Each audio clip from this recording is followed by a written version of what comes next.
Hello student, welcome to CRP academy. CRP একাডেমিতে তোমাদের সকলকে স্বাগত এবং প্রত্যেককে গুড মর্নিং।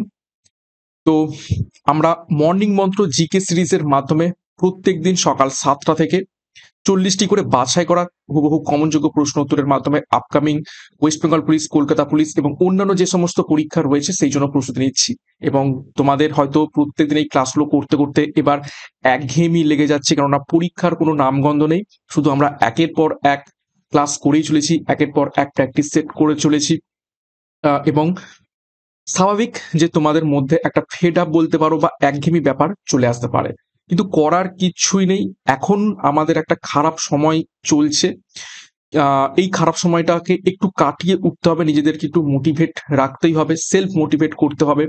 এবং আমি চেষ্টা করব আগামীকাল আগামীকাল একটা গুরুত্বপূর্ণ তোমাদের ভিডিও নিয়ে আসার জন্য। কিছুটা আমি আলোচনা করে দেবো তোমাদের নেক্সট কি কি প্ল্যান থাকতে পারে, তোমাদের কোন দিকে ফোকাস করা উচিত, প্ল্যান বি কি থাকা উচিত। আহ, এর সাথে সাথে তোমরা পড়াশোনার সাথে সাথে কিভাবে নিজেদের ক্যারিয়ারটাকে একটু গড়তে পারো এবং কিভাবে এই ডিমোটিভেট না হয়ে কিভাবে নিজেকে মোটিভেট করতে পেরে করে রেখে কি করে একটু এগিয়ে চলা যায়। ঠিক আছে, এবং সাথে পড়াশোনাটার সাথে একটা সাকসেস কিভাবে পাওয়া যায়। তো সেই সমস্ত ব্যাপারে আমি আগামীকাল একটা গুরুত্বপূর্ণ ভিডিও তোমাদের কাছে নিয়ে আসবো। একটা as a teacher, as a দাদা, কিভাবে তোমাদের একটু গাইড করা যায় সেইটাকে লক্ষ্য করে। তো যাই হোক, আজকে আমরা এটা 9 হবে না, এটা হবে 11 নম্বর ক্লাস করব। ঠিক আছে, আমি এটা চেঞ্জ করতে ভুলে গিয়েছি। তো যাই হোক, 11 নম্বর ক্লাস করব। শুরু থেকে শেষ পর্যন্ত দেখবে কিছু গুরুত্বপূর্ণ প্রশ্ন তো রয়েছে। এবং অবশ্যই সিআরপি একাডেমিতে নতুন হয়ে থাকলে চ্যানেলকে সাবস্ক্রাইব করে পাশের বেল আইকনটা প্রেস করে রাখবে, সাথে টেলিগ্রামে যুক্ত হয়ে যাবে।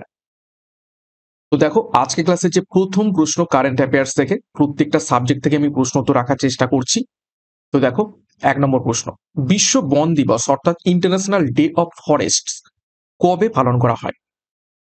চেষ্টা করবে প্রত্যেকটা প্রশ্ন চলাকালীন নিজেরাই সঠিক উত্তর করার। সেটা ঠিক হোক ভুল হোক, ভুল গেলে বরং উত্তরটা মনে রাখবে আরো বেশি করে, কারণ আমার এই প্রশ্ন ভুল হয়েছে, এই উত্তরটা হওয়া উচিত। ঠিক আছে, তো প্রত্যেকদিন ক্লাসগুলো ফলো করবে। প্র্যাকটিসটা কিন্তু প্র্যাকটিসের মধ্যে থাকতে হবে। তো সঠিক উত্তর হবে অপশন বি, 21শে মার্চ বিশ্ব বন দিবস পালন হয় এবং এবছরের থিম হলো ফরেস্টস অ্যান্ড ফুডস।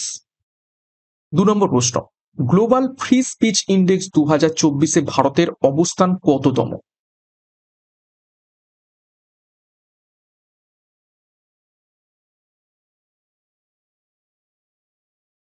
তো সঠিক উত্তর হবে অপশন সি, 24তম। এটাকে স্টার মার্ক করবে। গ্লোবাল ফ্রি স্পিচ ইন্ডেক্স 2024-এ ভারতের স্থান 24তম রয়েছে। 3 নম্বর প্রশ্ন, 286 দিন মহাকাশে কাটিয়ে পৃথিবীতে মহাকাশচারী সুনিতা উইলিয়ামসের সাথে মহাকাশ থেকে পৃথিবীতে ফেরত আসা সঙ্গী মহাকাশচারীর নাম কি? প্রশ্নটা কিন্তু এইরকমই আসবে।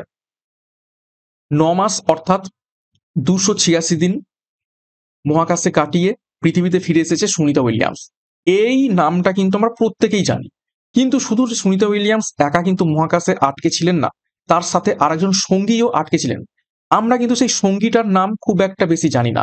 পরীক্ষাতে প্রশ্ন কিন্তু সুনিতা উইলিয়ামসের নাম আসবে না, আসবে সেই সঙ্গীর, এবং সেটাই গুরুত্বপূর্ণ। তো সঙ্গী কে ছিলেন? সঠিক উত্তর হবে option D, Butch Wilmore. Sunita Williams এবং বুচ উইলমোর এই দুইজনই কিন্তু এই 286 দিন মহাকাশে আটকে থেকে সম্প্রতি বাড়িতে বা আমাদের পৃথিবীতে ফিরে এসেছে।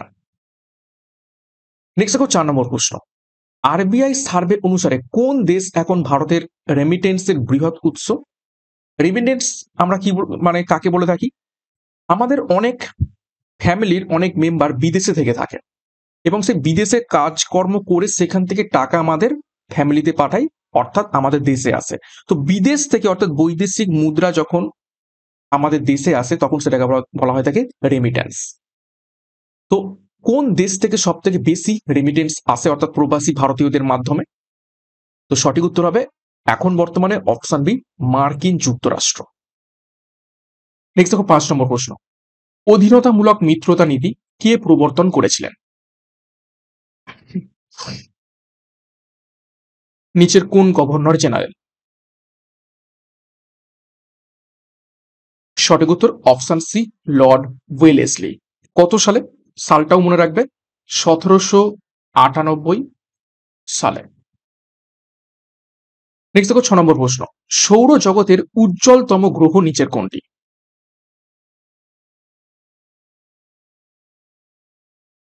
উজ্জ্বলতম বা এটাকে ঘুরিয়ে আসতে পারে উত্তপ্ততম। তো সঠিক উত্তর হবে অপশন বি, শুক্র। এবং শুক্র উল্টো দিকে ঘোরে, উল্টো দিকে ঘোরে। ওকে, ম্যাক্সিমাম গ্রহ কি হয়, ম্যাক্সিমাম গ্রহ পশ্চিম থেকে পূর্বে ঘোরে, কিন্তু শুক্র ঠিক উল্টো দিকে ঘোরে, অর্থাৎ পূর্ব দিকে পশ্চিম দিকে ঘোরে। অর্থাৎ আমাদের পৃথিবীতে সূর্য ওঠে কোন দিক থেকে, পূর্ব দিক থেকে, কিন্তু শুক্র গ্রহতে যদি থাকো তাহলে দেখবে যে সূর্য উঠছে কোন দিক থেকে, পশ্চিম দিক থেকে। ওকে, নেক্সট 7 নম্বর প্রশ্ন, ধোঁয়াধার জলপ্রপাত কোন নদীর তীরে অবস্থিত রয়েছে?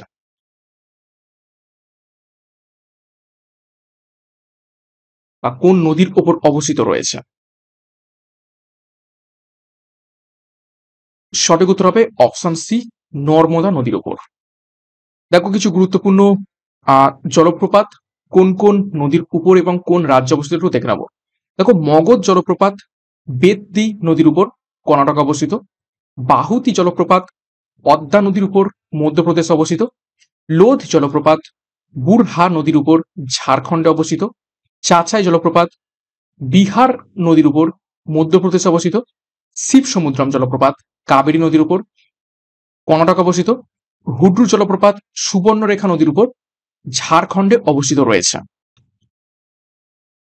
নেক্সট দেখো 8 নম্বর প্রশ্ন, তিরুপতি মন্দির ভারতের কোন রাজ্যে অবস্থিত রয়েছে?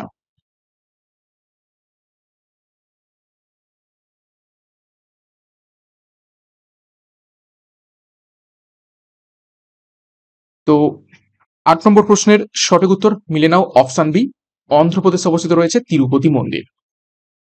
দেখো কিছু বিখ্যাত মন্দির এবং কোন রাজ্যে অবস্থিত একটু দেখে নেবো। কামাখ্যা মন্দির অবস্থিত রয়েছে আসামে। কোনারকে সূর্য মন্দির অবস্থিত রয়েছে উড়িষ্যাতে। স্বর্ণ মন্দির অবস্থিত রয়েছে পাঞ্জাবে। লোটাস টেম্পল অবস্থিত রয়েছে নিউ দিল্লিতে। দিলওয়ারা মন্দির অবস্থিত রয়েছে রাজস্থানে।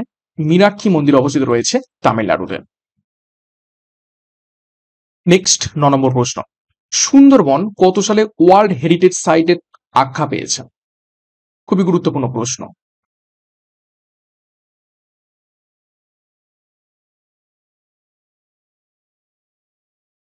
সুন্দরবন কত সালে ওয়ার্ল্ড হেরিটেজ সাইটের তকমা পেয়েছে? বহুবার পরীক্ষাতে এসেছে। সঠিক উত্তর হয়ে যাবে অপশন সি, 1987 সালে। এখানে কিছু গুরুত্বপূর্ণ তথ্য জেনে রাখবে সুন্দরবন সম্পর্কে। কি, সুন্দরবন টাইগার রিজার্ভ, ঠিক আছে, টাইগার রিজার্ভের তকমা পাই 1973 সালে। তারপর ওয়াইল্ড লাইফ স্যাংচুয়ারি তকমা পাই 1977 সালে। ন্যাশনাল পার্ক, ন্যাশনাল পার্কের স্ট্যাটাস পায় 1984 সালে। এবং সর্বশেষ রামসার সাইট, রামসার সাইটের তকমা পাই 2019 সালে। খুবই খুবই গুরুত্বপূর্ণ তথ্য। নেক্সট দেখো 10 নম্বর প্রশ্ন, তহকক ই হিন্দ কে রচনা করেছিলেন?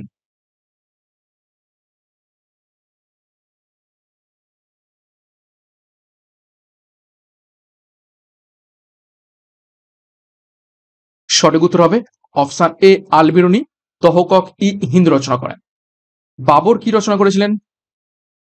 বাবর নামা বা তুজুকি বাবরি,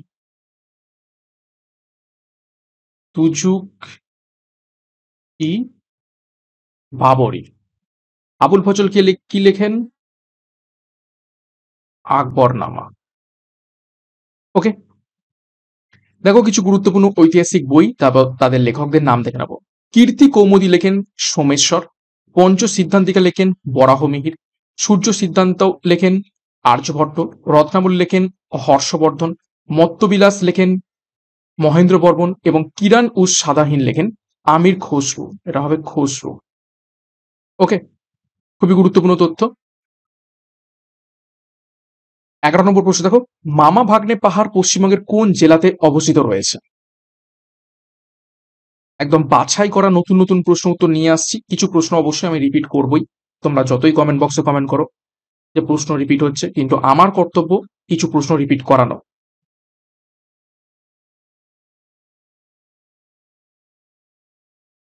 সঠিক উত্তর হবে অপশন বি, বীরভূম। বীরভূমে মামা ভাগ্নে পাহাড়টি অবস্থিত রয়েছে।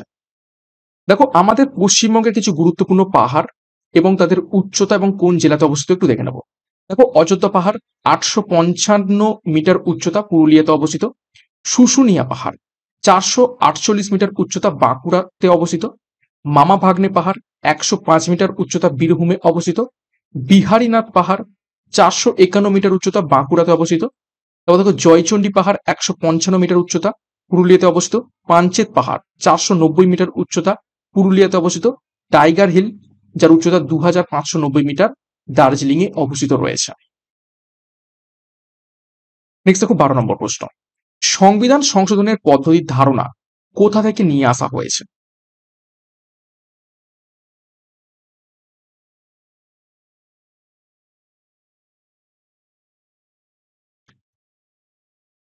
সঠিক উত্তর হবে অপশন এ, দক্ষিণ আফ্রিকা থেকে সংবিধান সংশোধন করার পদ্ধতি নিয়ে আসা হয়েছে। এবং কোথায় রাখা হয়েছে এটাকে? পার্ট 20 এবং আর্টিকেল 368, 268 নম্বর আর্টিকেলে রাখা হয়েছে। নেক্সট দেখো 13 নম্বর প্রশ্ন, ভাকরা নাঙ্গাল বাঁধ কোন নদীর উপর অবস্থিত রয়েছে? ভাকরা নাঙ্গাল বাঁধ হলো ভারতের বৃহত্তম নদী পরিকল্পনা বা বাঁধ বলতে পারো।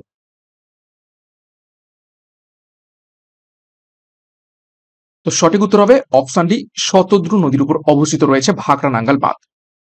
14 নম্বর প্রশ্ন দেখো, ভারতের বৃহত্তম কয়লা ক্ষেত্র নিচের কোথায় অবস্থিত?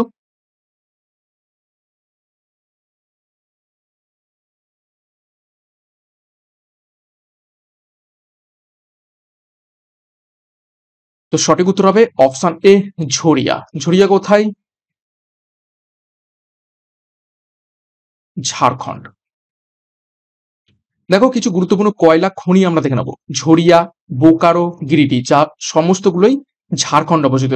এছাড়া তালচের উড়িষ্যা এবং সিঙ্গারুলি মধ্যপ্রদেশ। এবং আমাদের পশ্চিমবঙ্গে গুরুত্বপূর্ণ কি? রানীগঞ্জ, আসানসোলের যে রানীগঞ্জ, সেটা খুবই গুরুত্বপূর্ণ। নেক্সট দেখো 15 নম্বর প্রশ্ন, সবুজ বিপ্লব কোন পঞ্চবার্ষিকী পরিকল্পনার সময় হয়েছিল? এটার উত্তর আশা করছি প্রত্যেকে পারবে।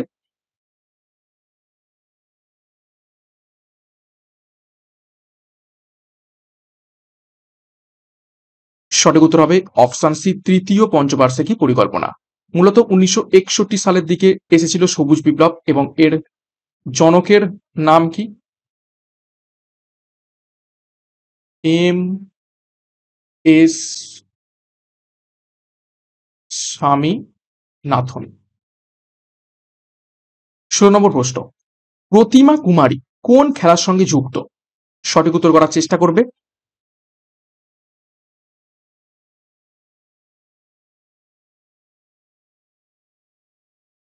তো সঠিক উত্তর মিলিয়ে নাও, অপশন বি, ওয়েট লিফটিং বা ভারোত্তোলন খেলার সাথে সম্পর্কিত রয়েছেন প্রতিমা কুমারী।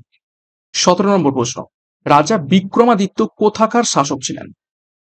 বিক্রমাদিত্য মানে আর কেউ নয়, তিনি হলেন কে? দ্বিতীয় চন্দ্রগুপ্ত। দ্বিতীয় চন্দ্রগুপ্তের অপর নাম ছিল বিক্রমাদিত্য, বা আর একটা কি ছিল? সকারি। তো কোথাকার শাসক ছিলেন? সঠিক উত্তর হবে অপশন এ, উজ্জয়িনী। 18 নম্বর প্রশ্ন, সংবাদ কৌমুদী পত্রিকা প্রথম প্রকাশিত হয় কত সালে?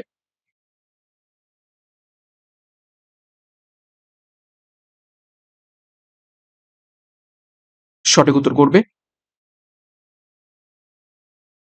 সঠিক উত্তর হবে অপশন এ, 1821 সালে। এবং কে চালু করেন এই সংবাদ কৌমুদী? রাজা রামমোহন রায় এবং ভবানীচরণ। ওকে, নেক্সট দেখো কিছু গুরুত্বপূর্ণ আমরা ঐতিহাসিক সংবাদপত্র এবং তাদের সম্পাদকদের নাম দেখে নেব।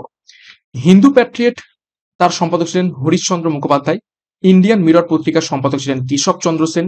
যুগান্তর পত্রিকার সম্পাদক ছিলেন ভূপেন্দ্রনাথ দত্ত। সঞ্জীবনী পত্রিকার সম্পাদক ছিলেন কৃষ্ণ কুমার মিত্র। সন্ধ্যা পত্রিকার সম্পাদক ছিলেন ব্রহ্মবান্ধব বন্দ্যোপাধ্যায়। নেক্সট দেখো 19 নম্বর প্রশ্ন, পেনাল্টি কর্নার কোন খেলার সঙ্গে যুক্ত?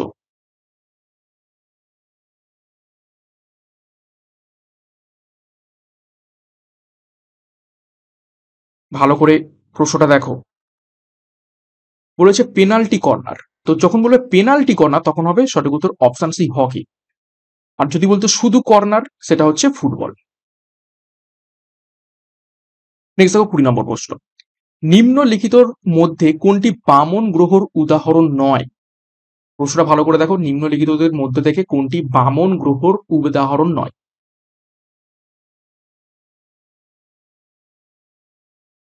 অর্থাৎ তিনটে অপশন বামন গ্রহর আর একটা বামন গ্রহর উদাহরণ নয়। চারটে নাম, ফোবস, প্লুটো, এরিস এবং মাকে মাকে। তো উদাহরণ নয়, সঠিক উত্তর হবে অপশনে ফোবস। ফোবস এবং আর কি ডিমোস, এই দুটো মঙ্গল গ্রহের উপগ্রহ, ঠিক আছে? তো সেই কারণে এই দুটো বামন গ্রহ নয়, বাদ বাকি প্লুটো তো এখন বর্তমানে বামন গ্রহ, এরিস এবং ম্যাকে এইগুলো সবই কি বামন গ্রহ বা ড্রপড প্ল্যানেট। নেক্সট দেখো 21 নম্বর প্রশ্ন, সাভানা তৃণভূমি কোথায় দেখতে পাওয়া যায়? নিচে কোন দেশে?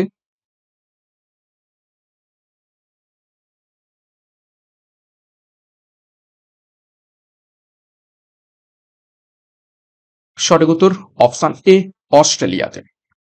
দেখো কিছু গুরুত্বপূর্ণ তৃণভূমি এবং কোন কোন দেশে দেখতে পাওয়া যায় একটু দেখে নেবো। ক্যান্টারবেরি দেখতে পাওয়া যায় নিউজিল্যান্ডে। পম্পাস দেখতে পাওয়া যায় দক্ষিণ আমেরিকাতে। প্রেরি দেখতে পাওয়া যায় উত্তর আমেরিকাতে। পুস্তাজ তৃণভূমি দেখতে পাওয়া যায় হাঙ্গেরিতে। ল্যানোস তৃণভূমি দেখতে পাওয়া যায় ভেনিজুয়েলাতে। স্টেপস দেখতে পাওয়া যায় ইউরোপ এবং উত্তর এশিয়াতে। 22 দেখো, পিচোলা হ্রদ ভারতের কোন রাজ্যে অবস্থিত রয়েছে?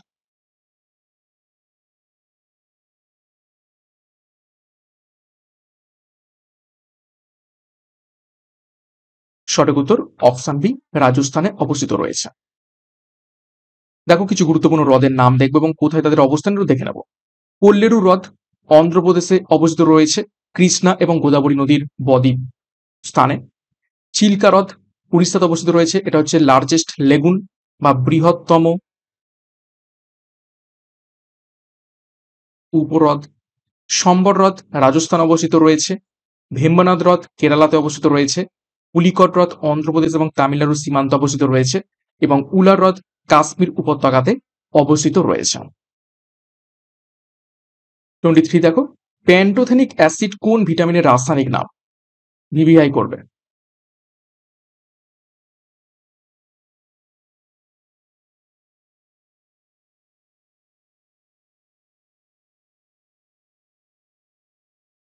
সঠিক উত্তর হবে অপশন বি ভিটামিন বি5 এর রাসায়নিক নাম প্যান্টোথেনিক অ্যাসিড। দেখো বিভিন্ন ভিটামিন সমূহ এবং তাদের যে রাসায়নিক নাম সেগুলো একটু দেখে নেবো। ভিটামিন এ এর রাসায়নিক নাম রেটিনল। ভিটামিন বি1 এর রাসায়নিক নাম থিয়ামিন। ভিটামিন বি2 রাসায়নিক নাম রাইবোফ্লাভিন। ভিটামিন বি3 রাসায়নিক নাম নিয়াসিন। ভিটামিন বি5 এর রাসায়নিক নাম প্যান্টোথেনিক অ্যাসিড।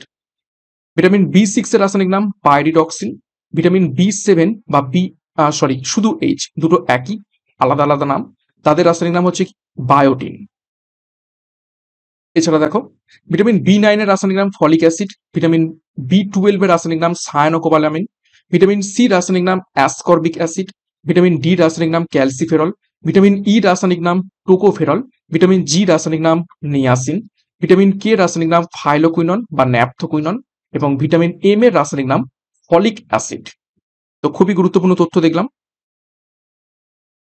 24 নম্বর প্রশ্ন, ট্যাক্সোনমির জনক কাকে বলা হয়ে থাকে?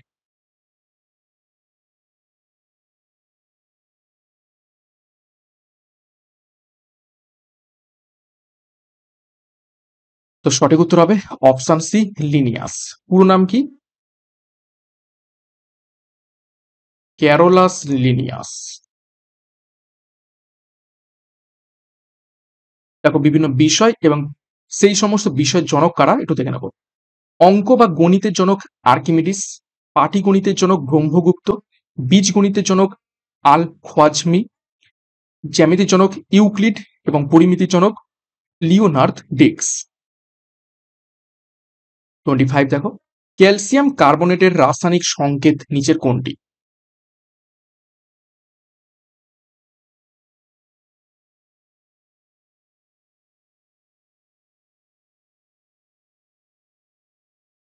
তো ক্যালসিয়াম কার্বনেটের রাসায়নিক সংকেত নিচের কোনটি? সঠিক উত্তর অপশন এ, CaCO3। দেখো কিছু গুরুত্বপূর্ণ আমরা রাসায়নিক পদার্থ, তাদের রাসায়নিক নাম এবং তাদের সংকেত দেখে নেব। কাপড় কাচা সোডা নামে যেটি পরিচিত সেটা actually sodium carbonate, Na2CO3। Caustic soda নামে যেটা পরিচিত সেটি হচ্ছে সোডিয়াম হাইড্রক্সাইড, সেটা হচ্ছে NaOH। ফটকিরি নামে যেটা পরিচিত সেটা হচ্ছে সোদো পটাশিয়াম অ্যালুমিনিয়াম সালফেট, অর্থাৎ K2SO4 Al2SO4 3 24H2O। জিপসাম নামে আমরা যাকে জেনে থাকি সেটা হচ্ছে সোদো ক্যালসিয়াম সালফেট, অর্থাৎ CaSO4 2H2O। বেকিং পাউডার যেটা আমরা রান্নাতে ব্যবহার করে থাকি, যেটাকে আমরা খাবার সোডা বলি, সেটা হচ্ছে সোডিয়াম বাইকার্বনেট, NaHCO3। আর ব্লিচিং পাউডার সেটা হচ্ছে ক্যালসিয়াম ক্লোরো হাইপোক্লোরাইড, সংকেত CaOClCl। এটাকে ভিভিআই করবে। 26 দেখো, নিম্নের কোনটি গ্রিন হাউস গ্যাস নয়? চারটে গ্যাস রয়েছে, methane, carbon die oxide, nitrous oxide এবং অক্সিজেন। ইজি প্রশ্ন। তো সঠিক উত্তর হবে অপশন ডি, অক্সিজেন। 27, ক্লোরিনের যোজ্যতা কত? যোজ্যতা মিনস শেষ কক্ষে কতগুলো ইলেকট্রন আরো নিতে পারবে। ঠিক আছে, আমরা জানি কে, এল, এম এইভাবে কক্ষ যায়। কে তে দুটো, এল তে 8টা, এম এতেও 8টা, ম্যাক্সিমাম 8টা 8টা করে এই হতে থাকে। এবং ক্লোরিন অর্থাৎ Cl এর 17। তো 17-র মধ্যে কে দুটো চলে গেল, 8টা দিয়ে দিলাম, 10টা পড়ে রইল। ঠিক আছে, তার মানে আমরা এখানে কত দেবো? 7 দেবো। তার মানে আর কটা ইলেকট্রন নিলে 8 হবে? আর একটা ইলেকট্রন নিলে 8 হবে। তো এই 1 হয়ে যাবে কি কিসের? ক্লোরিনের যোজ্যতা। কটা ইলেকট্রন শেষ কক্ষে এখনো গ্রহণ করতে পারবে সেটাই হচ্ছে কোনো একটা মৌলের যোজ্যতা। ওকে, নেক্সট 28, মানুষের মস্তিষ্কে বৃহত্তম অংশ নিচের কোনটি? এই প্রশ্নটা আমি করিয়েছি।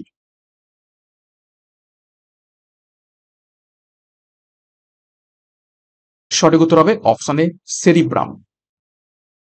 29, পেনিসিলিন কে আবিষ্কার করেছিলেন?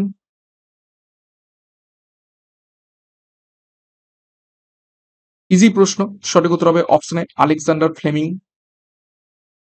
দেখো কিছু গুরুত্বপূর্ণ আবিষ্কার এবং আবিষ্কারকের নাম আমরা দেখে নেব। রক্ত সংবহন আবিষ্কার করেন উইলিয়াম হার্ভে। রক্তের গ্রুপ আবিষ্কার করেন কার্ল ল্যান্ডস্টেইনার। ভাইরাস আবিষ্কার করেন দিমিত্রি ইভানস্কি। ব্যাকটেরিয়া আবিষ্কার করেন লুমেনহক। পেনিসিলিন আবিষ্কার করেন আলেকজান্ডার ফ্লেমিং। কলেরা জীবাণু আবিষ্কার করেন রবার্ট কচ। কুষ্ঠের জীবাণু আবিষ্কার করেন হ্যানসেন। ম্যালেরিয়ার জীবাণু আবিষ্কার করেন ল্যাভেরন। নেক্সট দেখো 30 নম্বর প্রশ্ন, আর্সেনিকের প্রভাবে নিম্নলিখিত কোন রোগটি হয়ে থাকে?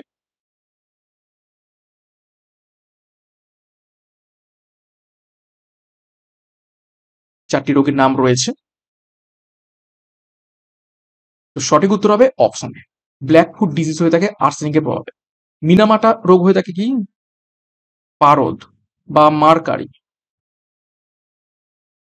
ঠিক আছে, ইতাই ইতাই কিসের জন্য হয়? ক্যাডমিয়াম।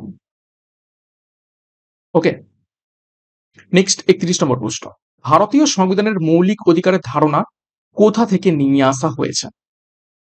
দেখো কিছু প্রশ্ন রিপিট হচ্ছে আমিও জানি, কিন্তু রিপিট করতেই হবে। কেননা সমস্ত স্টুডেন্ট তো একদম খুব হাই-ফাই সেরকমটা নয়। কেউ খুব ভালো পারো, কেউ একটু মডারেট, কেউ আবার একটু পিছিয়ে রয়েছো। তো সকলের জন্য ভেবেই সেই রকমভাবেই প্রশ্ন উত্তর আমরা সেট করি এবং যত প্রশ্ন রিপিট হবে তোমাদের জন্য কিন্তু ভালো, অ্যাকুরেসি বাড়বে। তো সঠিক উত্তর হয়ে যাবে অপশান এ আমেরিকা।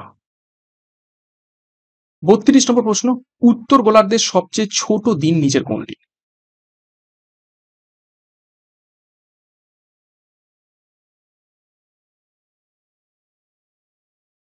উত্তর গোলার্ধের সবথেকে ছোট দিন নিচের কোনটি? সঠিক উত্তর হবে অপশান ডি, ২২শে ডিসেম্বর। ৩৩ নম্বর প্রশ্ন, ভারতের প্রথম মহিলা মুখ্যমন্ত্রী কে ছিলেন?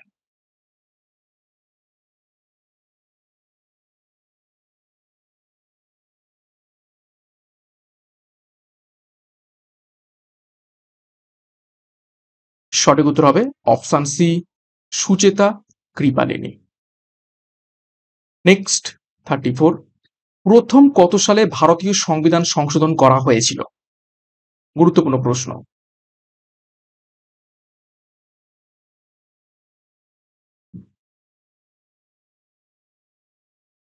সঠিক উত্তর হবে অপশান বি, ১৯৫১ সালে।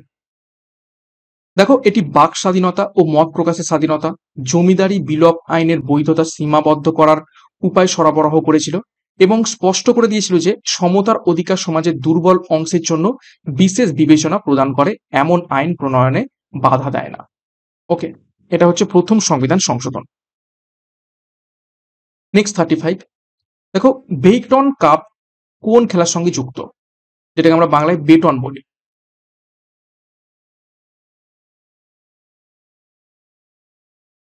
বেটন কাপ নিচের কোন খেলার সাথে যুক্ত? সঠিক উত্তর অপশন সি, হকি। 36, ভবানী পাঠক নিচের কোন বিদ্রোহের সাথে যুক্ত ছিলেন?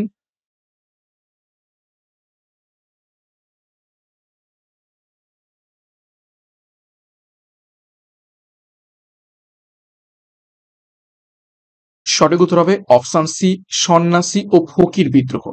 শুরু হয় ১৭৬০ থেকে, মূলত অ্যাকচুয়ালি শুরু হয়, এটা হচ্ছে প্রকৃত শুরু ১৭৬৩ থেকে। 37, ভারতের প্রথম রেল লাইন ব্যবস্থা কে প্রবর্তন করেছিলেন? ভিভিআই করবে। নিচের কোন গভর্নর জেনারেল প্রথম ভারতে রেল লাইন ব্যবস্থা প্রবর্তন করেন? সঠিক উত্তর হবে অপশন বি, লর্ড ডালহৌসি। শুধুমাত্র রেল লাইন এরকমটা নয়, ঠিক আছে, আর কি কি তিনি প্রবর্তন করেছিলেন? যেমন হচ্ছে ডাক ব্যবস্থা, ঠিক আছে, টেলিগ্রাম। টেলিগ্রাম মিনস এখনকার টেলিগ্রাম অ্যাপ নয়, তখনকার দিনে টেলিগ্রাম, ঠিক আছে। আর পিডাব্লিউডি, পূর্ত দপ্তর যেটা, সেটা তিনি চালু করেছিলেন। এই এত কিছু চালু করেছিলেন এই লর্ড ডালহৌসি। নেক্সট ৩৮ নম্বর প্রশ্ন, দেব প্রয়াগ কোন দুটি নদীর সঙ্গমস্থল? বিভিন্ন নদীর সঙ্গমস্থল সম্পর্কে পরীক্ষায় প্রশ্ন আসতে পারে। দেবপ্রয়াগ বা দেবপ্রয়াগ কোন নদীর দুটির সঙ্গমস্থল? সঠিক উত্তর হবে অপশন এ, অলকানন্দা এবং ভাগীরথী নদী। দেখো কিছু গুরুত্বপূর্ণ নদী এবং তাদের সঙ্গমস্থল কি নামে পরিচিত একটু দেখবো। দেখো অলকানন্দা এবং ধৌলিগঙ্গা বিষ্ণু প্রয়াগ নামে পরিচিত, অলকানন্দা এবং সরস্বতী কেশব প্রয়াগ নামে পরিচিত, অলকানন্দা এবং নন্দাকিনী নন্দ প্রয়াগ নামে পরিচিত, অলকানন্দা এবং পিন্ডার কর্ণ প্রয়াগ নামে পরিচিত, অলকানন্দা এবং মন্দাকিনী রুদ্র প্রয়াগ নামে পরিচিত, অলকানন্দা এবং ভাগীরথী দেবপ্রয়াগ নামে পরিচিত রয়েছে। 39, বিশ্ব জলতঙ্ক দিবস কবে পালন করা হয়?